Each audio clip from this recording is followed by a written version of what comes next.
السلام عليكم ومرحبا بكم. وصفة اليوم ان شاء الله غادي تكون كيك كلاصي بدون فرن بكلاصاج ميروار، كيجي رائع بزاف بزاف. تبعوا معايا الفيديو للاخر وما تنسونيش من اللايك ديالكم، خليو لي الراي ديالكم في التعاليق اسفل الفيديو، بارطاجيو الوصفه مع الاحباب والاصحاب ديالكم. كنتي اول مره غتشاهد القناه ديالي ما تنساش الاشتراك والضغط على الجرس باش يوصلك كل ما هو جديد. غادي نبداو على بركه الله بلا كريم.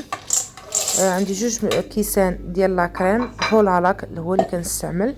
عندي الشوكولا غيش 400 غرام ديال الشوكولا غيش، غادي نحطهم في حمام مريم حتى كيذوبوا مع بعضياتهم بهذا الشكل هذا. كنخلط المكونات جيدا من بعد ما درتهم في حمام مريم.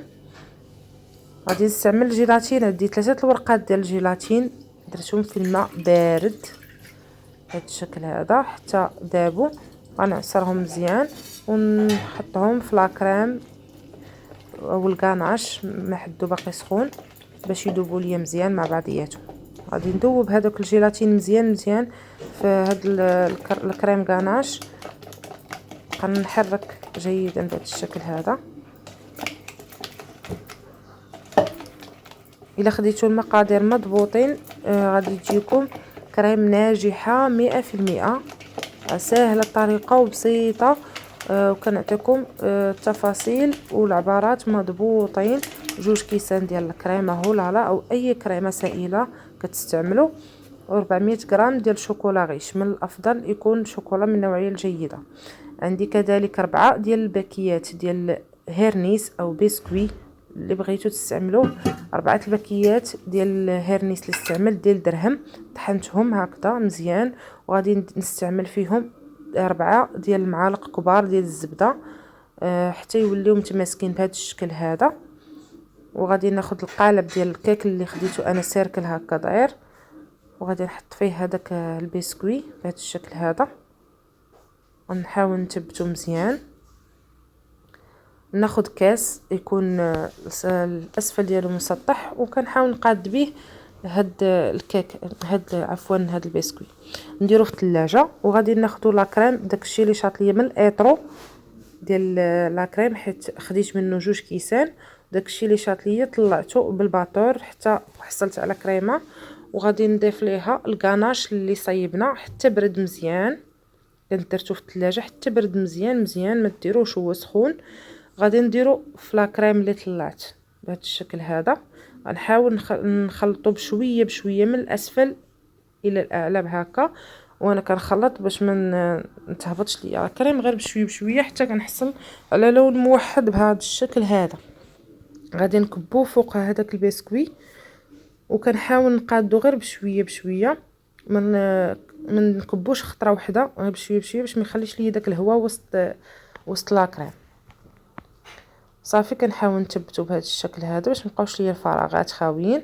كيف كتشوفوا الشكل ديالها سهله وبسيطه، خاصكم غير تركزوا في المكونات والطريقه ديالها سهله. غادي نحاول نقاد السطح ديال الكيك النهائي، الشكل النهائي ديال السطح ديالها بهذا الشكل هذا. صافي غادي نخليها ليله كامله في المجمد. انا صايبتها في العشيه، في الصباح كنبداو بالكلاصاج هو الاول. كاس ما عمرش، قياس العنبه، كاس سكر سنيده يعني 100 غرام. نخلطوا المكونات مع بعضياتهم ونخليهم حتى يعقدوا ويولي الخليط عاقد. ونستمروا في التحريك ماشي دابا حتى يبان لينا بدا كيطبخ، عاد نبقاو نحركوا باستمرار باش ما تلصقش لينا السنيده في اسفل الكاسرول. صافي ونخليوه حتى يعقد. كيوصل لدرجه الغليان بهذا الشكل هذا كنبقاو نحركوا باستمرار، كنقصوا عليه النار تكون مهيله شويه بالشكل. صافي وكنبقاو نحركوه بشويه حتى كيعقد، كيولي بحال شكل السيرو ديال السقي. كيوليو عندنا الفقاعات كبار بهذا الشكل هذا. صافي وكنحصلوا على خليط كيكون عاقد شويه قريب نوعا ما للجليكوز بهذا الشكل هذا. صافي كنحيدوه من النار، من فوق النار، ما يكونش اقل درجه من هكا وما يكونش اكثر درجه ثاني من هكا. كيف كتشوفوا راه كيكون خاتر شويه. صافي كنحيدوه من فوق النار. غادي ناخذ كاسرول غنوضعوا فيها كاس ديال الكريمه، معلقه صغيره د نكهه الشوكولات، او ممكن تستعملوا نكهه الكراميل اللي بغيتو. غير هو نكهه الشوكولات كتطلق حتى اللون، يعني بلا ما كتستعملوا الكاكاو. الا درتو نكهه الشوكولات ما كديروش نكهه الكاكاو. كنخليهم حتى كيوصلوا لدرجه الغليان. غادي نضيفهم، ها هما هادو ملي كنوصلوا لدرجه الغليان كيف كتشوفوا كيولي اللون ديالهم ديال الشوكولا، لون ذهبي. كنضيفهم لداك الماء والسكر اللي طبخنا مع بعضياتنا اللي ولا بحال شكل الجليكوز. كنضيفهم ليه بهذا الشكل هذا وغنحركوهم. غادي نحصلوا على لون ديال الشوكولا. داكشي علاش قلت لكم ما كنضيفوش الكاكاو، حيت هذا اللون كافي اللي غنحصلوا عليه. الا بغيتوه لون يكون اسود ماشي لون هكا بني، الا بغيتوه اسود غتضيفوا الكاكاو. عندي 3 الورقات ديال الجيلاتين درتهم في الماء بارد، غنصفيهم من بعد ما رطابوا وغادي نضيفهم لهاد الخليط ديال الكلاصاج. نحركهم مزيان مع بعضياتهم، نبقى نحرك مزيان حتى يذوبوا مع حد الخليط سخون. خليه جانبا حتى يبرد مزيان، وغادي نغطيه بواحد البلاستيك غذائي باش ما تكونش ليا واحد الطبقه من الفوق. كنغطيه مباشره على الكلاصاج.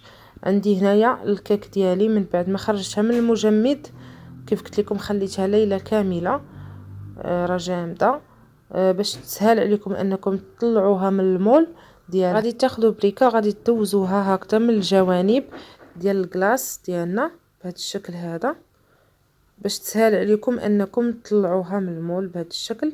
صافي من بعد ما كتحيدوها كتاخذوا الكلاصاج اللي كيكون برد تماما، ديروه سخون باش ما يذوبش لكم الكلاص ديالكم. غادي دوزوه من الفوق ديال الكيك هكا من بعد ما داب تماما. كتكبوه كامل من الجوانب ومن الفوق، وداك اللي يتصفى في الاسفل اللي كيهبط في الاسفل ممكن انكم تعاودوا تستعملوه. كتهزوا الكيك وتعاودوا تاني تكبوه في الكاس وتعاودوا تستعملوه تاني من الفوق حتى كتغلف كامله وكتاخذ واحد الطبقه سميكه من الكلاصاج. كيف كتشوفوا الشكل ديالو كيبري. هاد الكلاصاج هذا كيجي رائع بزاف. ديروه في الثلاجه حتى كتبرد الكيك ديالكم وكتذوقوها بالشكل اللي بغيتو.